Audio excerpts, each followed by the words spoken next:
I've been invited here today, which I feel very fortunate to have the privilege to do so. And I'm representing the Southern Seafood Producers of Western Australia, which is a newly formed organisation.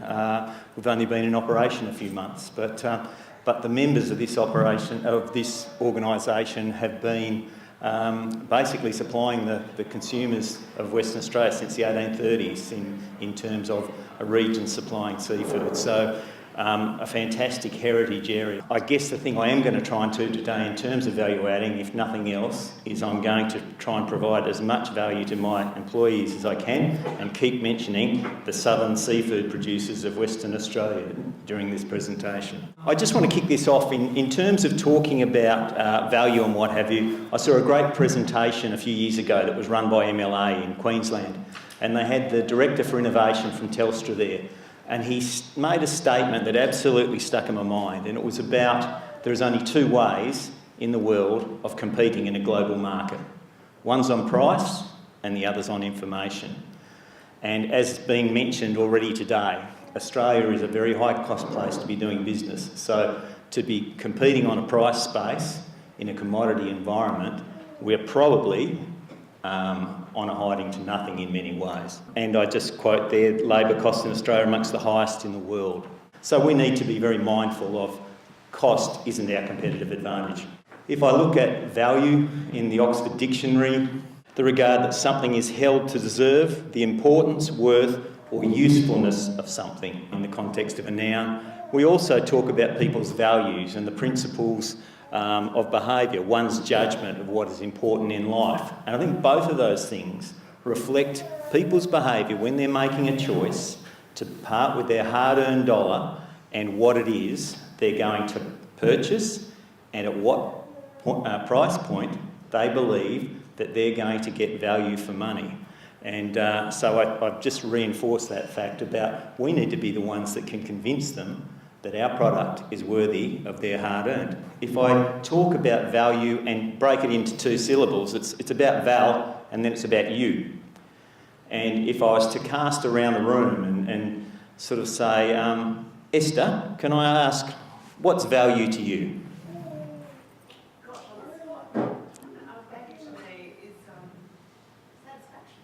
Satisfaction, okay. Jessica, what about for you? What's value for you?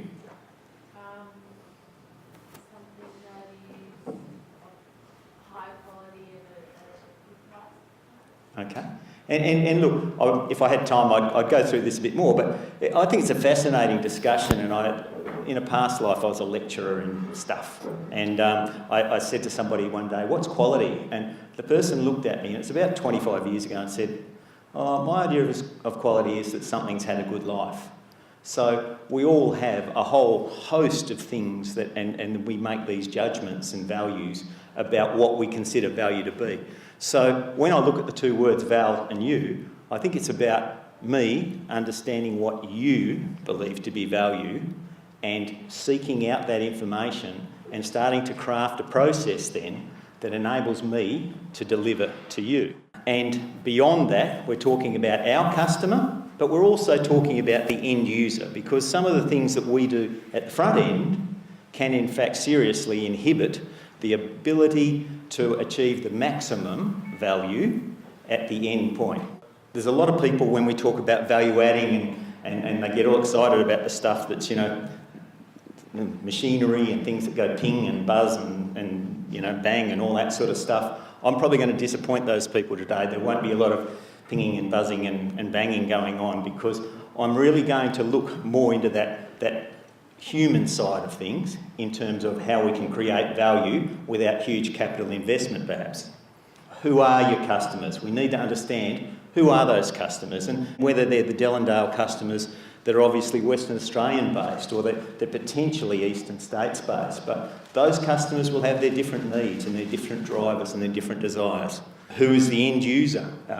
Because that is ultimately where the value gets determined. What's the price point that people at the end point are going to be willing to pay for your product, because that needs to come back through the supply chain and make it profitable for you to be able to get that product there. Some of these things are about, well, what's the size, what's the style, what's the packaging, what's the form that the customer is looking for, all of which have the ability to influence what is considered to be value. And other valuable attributes might be about food safety, as was mentioned earlier today. It can be about quality standards, environmental standards, things like that, accreditations. I mean, Australia really, one of the reasons we're a high-cost producer is we have these amazingly high regulatory standards. A lot of people call them red tape, and I think if we could turn red tape into blue ribbon by promoting those standards through government and other independent organisations, that we can create value of what is currently cost. And I think that that's something that is really worthy of consideration within the government structures. And ultimately, what's your competitive advantage? That's something that you need to work out, each individual business, what it is, what it's going to mean. And the reason I'm asking these things is I'm putting myself in the space of the southern seafood producers, my members, small family businesses, multi-generational businesses quite often, who've done things the same way for a long, long time. We now are identifying ourselves as being part of the food industry, not necessarily about the fishing industry, that just happens to be where things come from, but really engaging on this journey. And part of what I'm mapping out here in many ways is that path in which we believe our members and the seafood sector in Western Australia, on the south coast, etc., will be able to join in this, the benefits and link up with others within the food sector as well. So this is quite a transformation, I guess, in many ways for what primarily has been the fishing industry in the past. Ways we can add value, and I think you've nailed it earlier on today, talking about the three areas: the individual, which is the business; the collective, in terms of building together in that collaborative model that has been touched on so often, and also at an industry level. I think those are different things that I intend to touch on in this presentation. Well, what's the competitive advantage that you can provide as a producer and putting together your product? What is it you do differently? It might be the grass that Esther was talking about that really is a quality ingredient that others don't have. In many ways, it might be about the family story. What is it that makes your product more desirable? The provenance that sits behind and underpins it. What is it that appeals to certain end users? That might in fact be packaging. What is it that gives customers more confidence to pay more? That could be accreditation. There's a whole host of things. But generally, the experience and the conventional wisdom seems to be the further up the supply chain you get, the more margin is captured back to the production sector. Now, that obviously also comes with it huge investment in capital. You need to have skills, you need to have expertise and what have you, and therefore it's probably, in many cases, better to form relationships with others in the value chain. As an individual, the internet provides the best ever opportunity that we've had to have direct access to our consumers. So if we're looking about telling our story about the provenance that sits behind our produce, the internet is an amazing tool for those people looking to be further up the value chain or to start to develop a brand. We're able to also look around and develop some critical mass by linking with others with a similar underpinning story or similar standards, provenance, etc. that fits. We can join with those and gain some efficiencies and cost reductions. We also need to make sure that we're able to identify our products in the marketplace. I'll give an example of a mango farmer that I worked with when I was in Queensland. He acknowledged very clearly that he didn't produce the best mangoes. In fact, his mangoes weren't fantastic. But where he invested his effort and his money was into his packaging. And he was very proud to say, I always get paid the best price for my mangoes, even though they're not the best mangoes. And I think that's a fascinating thing, that he knew what his competitive advantage was in that circumstance. I asked the question, you know, I mean, packaging can totally transform how things are looked at. Instead of being per kilo or whatever, there can be a whole range of things that come with that. And I was doing a little research about eggs, and I thought eggs for soldiers and probably the social licence stuff that goes with that of, you know, providing 15 pence from every carton to soldiers was pretty clever as well. So there's a whole range of things that can be unrelated, in fact, to your product that will add value. We heard from Professor David Hughes today. I didn't realise that he was going to be in the program, but he's a guru, and he was talking about. I was looking up on eggs. He was talking about eggs being perceived as untainted, natural, and they should fare well. They're simple and they're in tune with the millennial consumer.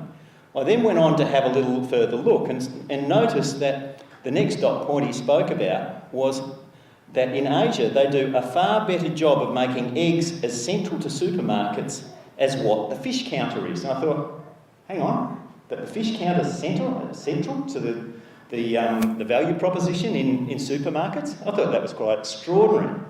The other thing I did manage to do was I got a photo of David, not realising he was going to be on video today, but I got him taking a leak. In fact, 2 leaks I think it was, and he was about to make a soup. Another case study from Queensland was the tropical pines. Tropical pines, small family businesses growing pineapples. 3 businesses got together and they were really struggling as price takers. They were into the supermarkets and getting screwed to the wall. They initially started share packaging and marketing. They moved on and did some market research and found that supermarkets considered that pineapples were a must-have. That's what brought people into the supermarket.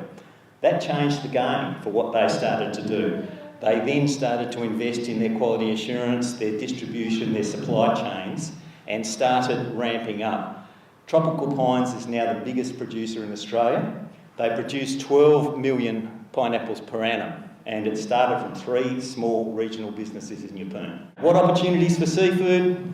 Well, if I'm having a look, the family businesses, there's a whole range of things there that I won't go in terms of the attributes that sit behind. Free range, organic, healthy, sustainable, natural, regional foods, all these things that are happening in seafood. The case of finding an end user and market that understands these things are things that are in demand. What we need to do is actually tell the story. And I think if we look at Professor Hughes's comments about the fish counter being central to supermarkets, the idea of the central pine, the tropical pines model is quite powerful. We just need to become more effective at engaging in those things. I guess the other thing about seafood is going back to the Menang people, and I was thinking about it. Southern seafood producers, they were quite possibly the first of the southern seafood producers, the Menang people in the region here. And if I look at it, you know, I mean, the thing about seafood is it's native to this country and it's been here forever. It was used by the First Nations people. It was here before Europeans. It was here before lamb, here before beef, here before chicken, and even before wine. I can't imagine what those times would have been like. And so ultimately, I guess Western Australian seafood, it's probably more Australian than and so in the future, we think that that's pretty Australian. You can't get much more Australian, and we consider that it's Western Australia's national dish. So from here on in, every time you hear a you know that somebody wants some more seafood. One last thing, folks. We have got a campaign going at the moment, Save Our Seafood, because we are losing opportunities to fish in the oceans, not because of sustainability, but for reasons other than that. We are representing the 1.8 million consumers that eat seafood in Western Australia. We've got our Save Our Seafood campaign. Please go to the Southern Seafood Producers Association Facebook page, like us, share us, and forward it on, because we really need your support so that we can be this really big part of the fantastic food industry that is in the South Coast and the southern part of Western Australia. Thanks for your time.